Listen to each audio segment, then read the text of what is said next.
सुप्रभात बच्चों। ये आप लोग देख रहे होंगे पेपर में सी। ये सिर्फ आपके पढ़ने के लिए है, ऊपर लिखा भी है केवल पढ़ने के लिए। इससे पहले जो हमने पाठ पढ़ा सांस सांस में बांस, और इसके प्रश्न उत्तरों को भी हम देख चुके हैं, इनको कर चुके हैं। और इसके बाद ये अंतिम टॉपिक है पेपर में सी। इस टॉपिक को आपने सिर्फ पढ़ना है, इससे हमें कुछ चीज़ें सीखनी है। जैसे मैं कुछ चीज़ें आप लोगों को बता रहा हूँ, आप लोग ध्यान दीजिएगा। आपने इसको अपनी कॉपी में, इसका कोई काम नहीं करना है, ध्यान देना।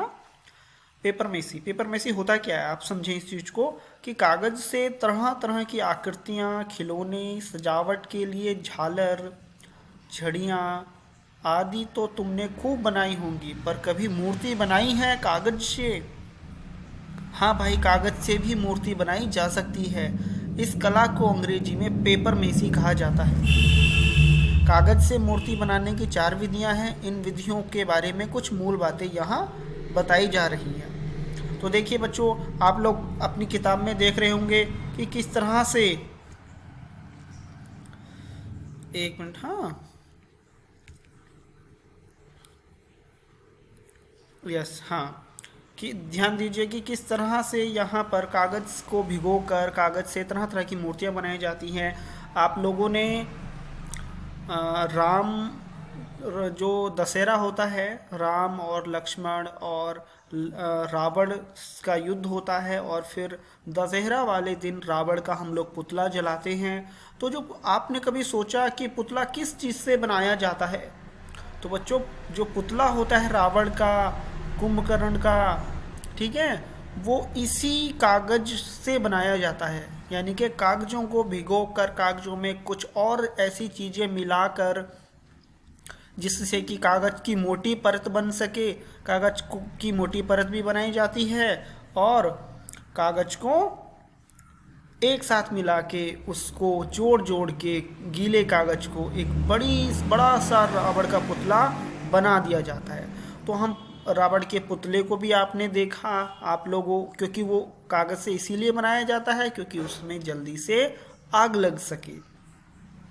तो सबसे पहले हम कागज को क्या करते हैं, कागज को भिगोकर उसमें कुछ, और वो कागज कौन सा होता है, कुछ रद्दी की किताबें होती हैं, कुछ अखबार होता है, वो उसको भिगोया जाता है। ठीक है, भिगोने के बाद उसमें कुछ 5-6 तह गोंद की मदद से उसको चिपकाया जाता है। यानी कि गोंद से उसको बनाते हैं। आप लोग यहाँ चित्र देख रहे हैं कि यहाँ भी कागज से एक मुखौटा बनाया गया है।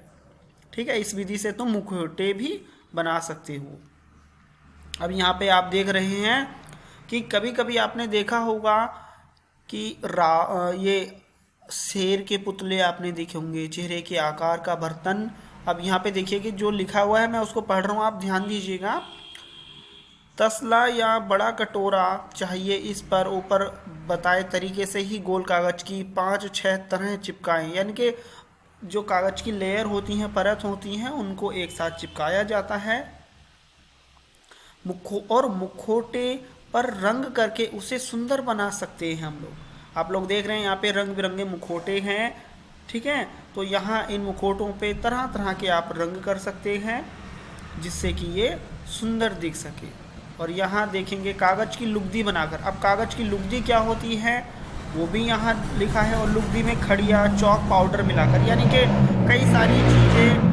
कई सारी चीज़ें हम ये बनाते समय कागज़ की मूर्तियाँ, कागज़ की वस्तुएं हम उनका प्रयोग करते हैं। तो यहाँ बॉक्स में आप लोग देख रहे हैं कि बॉक्स में कुछ लिखा हुआ है, हम इसे पढ़ेंगे कि मिट्टी की मूर्ति के समान कागज़ की कला पेपर मेसी पुरानी नहीं है, बल्कि 18वीं शताब्दी में इस माध्यम में यूरोप में बहुत काम हुआ। सुंदर डिज़ाइनों वाले डिब्बे, छोटी छोटी सजावट की चीज़ें आदि बनाई गई। दरवाज़ों और चौखटों पर सुंदर बेल बूटे भी इससे बनाए जाते हैं।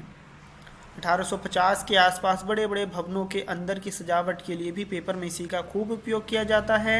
इससे मुखौटे, गुड़ियों के चेहरे, चित्र के चारों तरफ लगाने वाले नक्काशीदार फ्रेम, ब्लॉक आदि भी बनाए जाते हैं।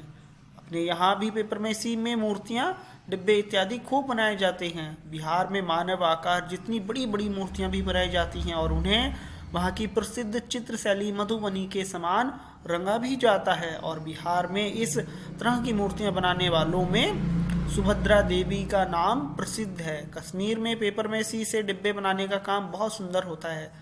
उनके ऊपर बेल बूटे की सुंदर डिज़ाइन भी बनाए जाते हैं। अलग अलग प्रदेशों में लोक नृत्यों और लोक कलाओं में कागज के बने मुखौटों का खूब प्रयोग किया जाता है। तो बच्चों, आप सभी इस टॉपिक को, इस पार्ट को अच्छे से पढ़िएगा। आपको बहुत सी जानकारियाँ यहाँ से प्राप्त होंगी। लुगदी में यानी कि जो कागज़ होता है, कागज़ को भिगोकर जो चीज़ तैयार होती है उसे लुगदी कहा जाता है। और इसमें मिट्टी भी मिलाते हैं कभी चिपकाने के लिए, ठीक है। और यहाँ आगे देख रहे होंगे वर्ड मीनिंग।